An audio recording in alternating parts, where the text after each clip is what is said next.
नमस्कार दोस्तों, आज हम संख्या पद्धति से संबंधित सवाल करेंगे नंबर सिस्टम से। देखिए, हमसे पूछा गया है निम्न भिन्नों में कौन सबसे छोटी है। देखिए, अगर आपको ये निकालना आ जाएगा, आपको ये सवाल निकालना आ जाएगा तो आप छोटी भी बता सकते हैं, बड़ी भी बता सकते हैं, इसको आरोही क्रम में भी लगा सकते हैं और अवरोही क्रम में भी लगा सकते हैं। लेकिन हमें पहले इसको निकालना सीखना है। देखिए कैसे निकालते हैं। देखिए, सबसे पहले क्या करते हैं, हरों का एलसीएम ले लेते हैं। यहाँ लिखते हैं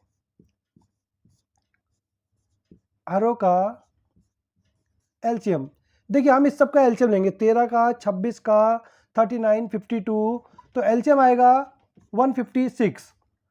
ठीक, अब हमने क्या करना है, देखिए 1 बाय 1 एक एक करके इन संख्याओं को लेना है और 156 से जो है मल्टीप्लाई कर देना है। देखिए जैसे 9 बाय 13 इंटू 156। देखिए 13 से कैंसिल कर लीजिए, 13 बन जाए 13, 2 गया, 13 टू जा 100, 13 टू जा 26। अब 9 और 12 को मल्टीप्लाई कीजिए, 108। अब दूसरा नंबर ले लीजिए, 17 बाय 26 इंटू 156। अब 26 से इसको कैंसिल कर दीजिए, 6 टाइम्स हुआ, 17 6 जा 102। अब आप जो है यहाँ पर देखिए, अब बात करते हैं 38 बाय 39 की। इसको भी 156 से मल्टीप्लाई किया तो इससे ये 4 टाइम्स कैंसिल हुआ। ठीक, अब इन दोनों को मल्टीप्लाई कर लेंगे, 4 8 जा 32, 3 4 2 जा 8 और 3 11।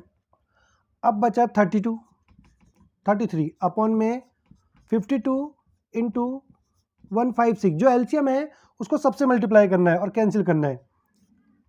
इससे 3 टाइम्स हुआ तो आया 99।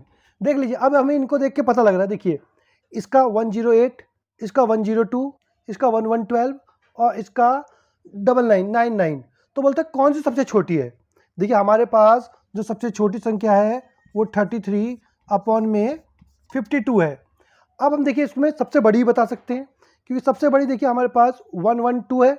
तो हम बोल सकते हैं कि सबसे बड़ी संख्या जो है, जो भिन्न है, वो 28 अपॉन में 39 है। अगर इसी को ही हमने आरोही क्रम में लगाना होता तो सबसे छोटी, उससे बड़ी, उससे बड़ी और सबसे छोटी।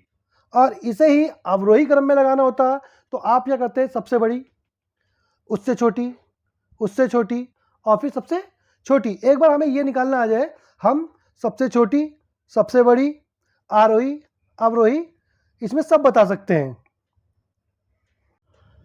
भाजक भागफल का 25 गुना है और शेषफल का 5 गुना है। यदि भागफल 16 है तो भाज्य क्या है। देखिए, इसके लिए पहले हमें पता होना चाहिए कि भाजक क्या है, भागफल क्या है, शेषफल क्या है। ठीक है, देखिए हम बात करते हैं। देखिए, ये हमने बनाया, इसमें देखिए क्या होता है, यहाँ पर होता है भाजक, यहाँ होता है भाज्य और यहाँ पर होता है हमारा भागफल, और जो नीचे आया वो हमारा होता है शेषफल। देखिए, जैसा कहा है वैसे बात कर लेते हैं। कहते देखिए, भाजक भागफल का 25 गुना है, भाजक भागफल का 25 गुना है, भागफल x मान लेते हैं। तो भाजक हमारा हो गया 25x, क्योंकि भाजक भागफल का 25 गुना है, और शेषफल का 5 गुना, शेषफल का 5 गुना है। देखिए, शेषफल 5x होगा तभी ये 25x होगा।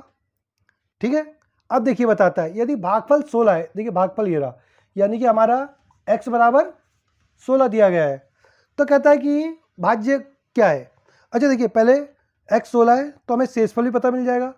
शेषफल 5x है तो 5 गुणा 16, शेषफल हमारा 80 हो गया, तो हमें भाजक भी मिल जाएगा। भाजक हमारा 25x है तो 25 गुणा 16, 25 को 16 से गुणा करेंगे 400, ये हमारा 400 आ गया। देखिए, अब देखिए हमने भाज्य ज्ञात करना है। देखिए, भाज्य के लिए फॉर्मूला क्या होता है। देखिए, भाज्य के लिए हमें एक फॉर्मूला लगाना पड़ेगा। देखिए, भाज्य का फॉर्मूला होता है भाज्य बराबर भाजक को भागफल से गुणा करते हैं, भाजक गुणा भागफल, और इसमें जो है शेष को जोड़ देते हैं।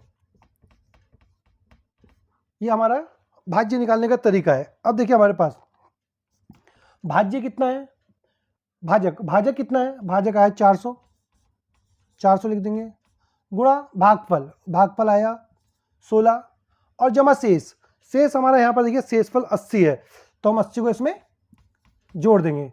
अब देखिए इसको इससे गुणा किया तो आ गया 6400 और प्लस 80, टोटल 6480। ये हमारा क्या निकल के आया, भाज्य, यानी कि हमारा भाज्य 6480 है। दो संख्याओं का योग 75 है और उनका अंतर 25 है, तो दोनों संख्याओं का गुणनफल क्या होगा। देखिए मान लीजिए पहली संख्या हम मान लेते हैं x और दूसरी संख्या मान लेते हैं y। देखिए जैसा कहा है वैसा ही कर देते हैं।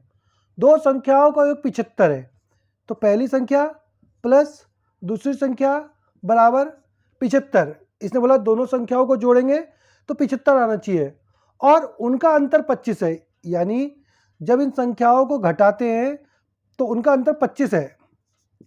तो क्या करते हैं, देखिए यहीं पर घटा देते हैं।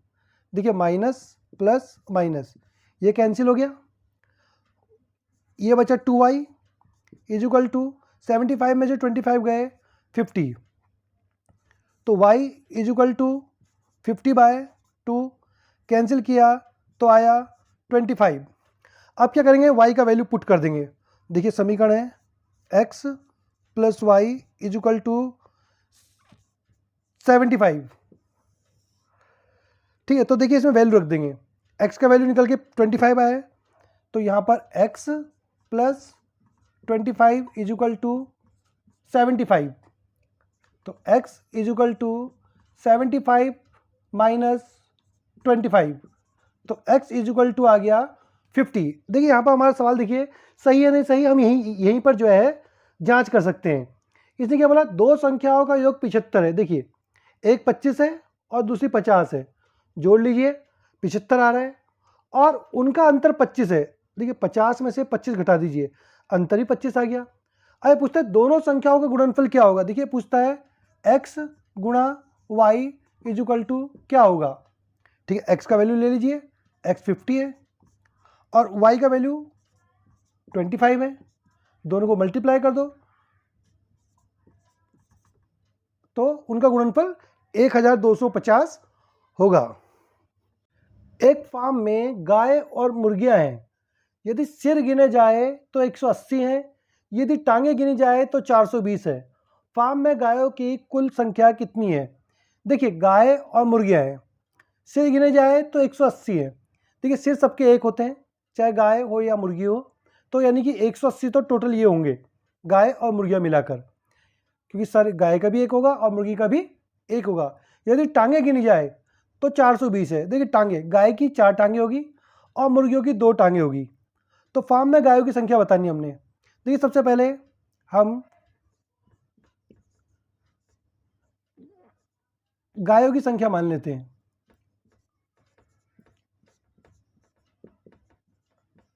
गायों की संख्या हम ले लेते हैं x, तो ऐसे में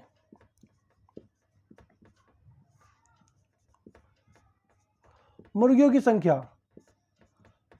हो गई y, ठीक है। मान लिया हमने, कहता है गाय और मुर्गियां हैं, सिर गिने जाए तो 180 है। देखिए इसका भी एक सर होगा, इसका भी एक सर होगा, यानी कि जब हम सरों को जोड़ेंगे तो इस सर मिलाकर 180 होंगे।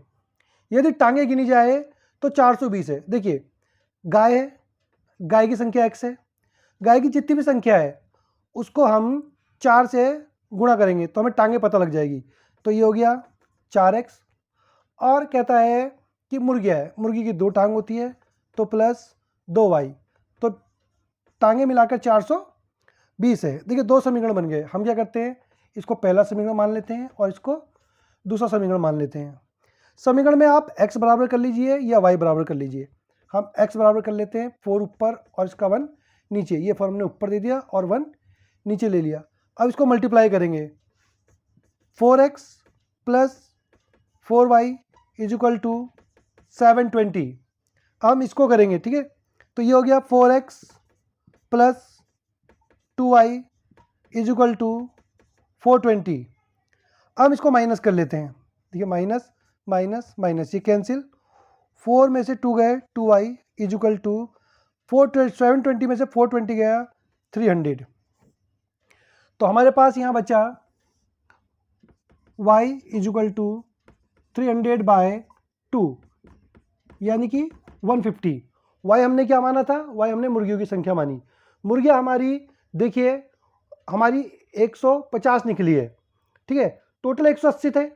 तो देखिए आप क्या कर सकते हैं, x यानी कि गायों को निकालने के लिए 180 में से 150 को माइनस कर दीजिए, तो गाय हमारी 30 हो गई। देखिए क्योंकि टोटल जो थे ये सिर्फ एक एक है, तो यानी कि 180 थे टोटल, जब उसमें से 150 मुर्गियां हैं तो 30 हमारी जो है गाय बची।